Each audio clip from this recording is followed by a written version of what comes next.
आइए जरा अब आपको बताती हूँ वो मुलाकातें जिसके बहुत सारे मायने हैं, क्योंकि हर भारतीय को ये लगता है प्रधानमंत्री अमेरिका गए हैं तो निवेश को लेकर बातचीत होगी, और निवेश होगा तो यानी अर्थव्यवस्था कैसे आगे आएगी, और जब अर्थव्यवस्था बढ़ेगी तो फिर समझिए जब देश तरक्की की रफ्तार पर आगे बढ़ता है तो हर किसी को इसका फायदा होता है, चाहे वो एक आम और खास आदमी यही सोचता है कि उसके लिए क्या, तो आम और खास आदमी के लिए भी बहुत कुछ है, क्योंकि सबसे बड़ा सवाल होता है अर्थव्यवस्था का। और अर्थव्यवस्था में मजबूती कहां से आती है? जब निवेश आता है। निवेश कहां से आता है?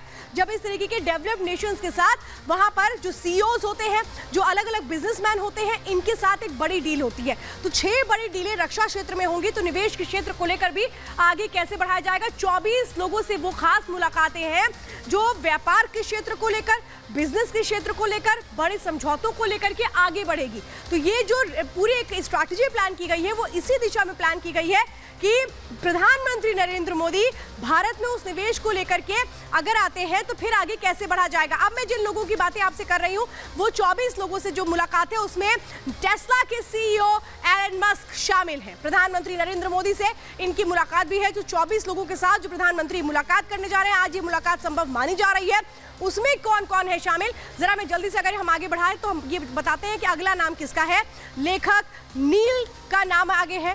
डैक्स्वे टायसन ये लेखक है, राइटर है, नोबेल पुरस्कार विजेता पॉल रोमर का नाम इसमें शामिल है। इसी तरह से जो अगला नाम है वो अब मैं आपको बताने जा रही हूँ। लेखक निकोलस नसीम तालिब शामिल है। तो एक तरह से लिटरेचर से जुड़े लोगों से भी मुलाकात होगी। रे डालियो अमेरिकी निवेशक है यानी इन्वेस्टर है, इनसे मुलाकात है। फाल्गुनी शाह जो ग्रैमी अवार्ड विजेता है, इन्होंने बाकायदा एक गाना भी तैयार किया प्रधानमंत्री के वेलकम के लिए। जेफ स्मिथ कार्टूनिस्ट है, इनसे भी मुलाकात होगी। यानी कि हर क्षेत्र के लोगों से प्रधानमंत्री मिलने वाले हैं। माइकल फ्रोमैन अध्यक्ष है मास्टर कार्ड के, और इनसे मुलाकात भी अहम मानी जा रही है। डेनियल रसेल पूर्व यूएस सचिव है, तो यानी कि राजनयिक तरीके से जो डिप्लोमैट्स हैं उनसे मुलाकात होगी। एल्ब्रिस कॉल्बी पूर्व यूएस सचिव है, इनसे मुलाकात है। डॉक्टर पीटर आग्रे नोबेल पुरस्कार विजेता है, इनसे मुलाकात है। तो डॉक्टर स्टीफन क्लास्को सीईओ हैं जेफरन हेल्थ के, इनसे मुलाकात प्रधानमंत्री करेंगे। चंद्रिका टंडन ग्रैमी अवार्ड के लिए चयनित है। इन सब से 24 नामों से 24 लोगों से मुलाकात होगी। हर एक क्षेत्र से जुड़े हुए हैं। लेखक है, कोई अवार्ड विनर है, तो कोई सिंगर है, कई ऐसे लोग हैं जिनसे बहुत अहम मुलाकातें हैं। लेकिन इन मुलाकातों के मायने बहुत बड़े हैं। मायने हैं कि देश में तरक्की की रफ्तार को कैसे आगे बढ़ाना है। अब चलिए जरा मैं आपको मिलाती हूँ मोदी के थानेदार से। आपको लग रहा होगा ये थानेदार कौन है, इनकी क्या भूमिका है। समझिए, प्रधानमंत्री मोदी के साथ होंगे थानेदार। कब होंगे साथ, अब अगली जानकारी मैं आपको देने जा रही हूँ। संसद के संयुक्त सत्र तक ले जाएंगे वो प्रधानमंत्री को, जब प्रधानमंत्री संबोधन के लिए जाएंगे। भारतीय अमेरिकी सांसद हैं श्री थानेदार, और कैसे चर्चा में आए थे, हिंदू कॉकस बनाने के लिए चर्चा में आए थे श्री थानेदार। ये बताया जा रहा है कि मिशिगन से चुना गया था, पहले भारतीय सांसद हैं। तो भारत में कहां से ताल्लुक रखते हैं ये भी मैं आपको बताऊंगी। फिलहाल श्री थानेदार को डिनर के लिए आमंत्रित किया गया है, जो व्हाइट हाउस में होस्ट है, स्पेशल होस्ट किया जा रहा है प्रधानमंत्री मोदी के लिए।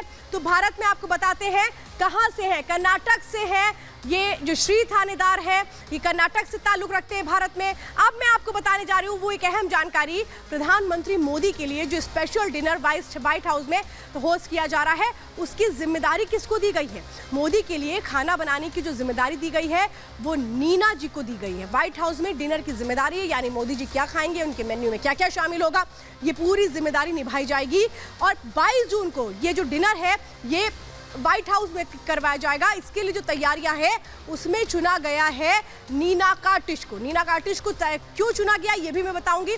सारा मेन्यू तय करेंगी, इनकी स्पेशलिटी किसमें है ये अब अगली जानकारी मैं आपको देती हूं, क्योंकि बहुत अहम है, ये दौरा बहुत अहम है। तो इसलिए खाने पीने का भी बेहद ख्याल रखा जा रहा है। मेन्यू में शाकाहारी खाना शामिल किया गया क्योंकि प्रधानमंत्री नरेंद्र मोदी शाकाहारी हैं। कैलिफोर्निया की मशहूर शेफ है नीना, इनकी जो स्पेशलिटी है वो यही है कि वेजिटेरियन फूड में ये माहिर है, ये सी प्लांट फूड्स में माहिर है, प्लांट बेस्ड जो डिशेस होती हैं उनमें ये माहिर हैं। और इनको इसीलिए अमेरिका की जो फर्स्ट लेडी है वो इस डिनर के लिए उन्होंने इस मशहूर शेफ को चुना है।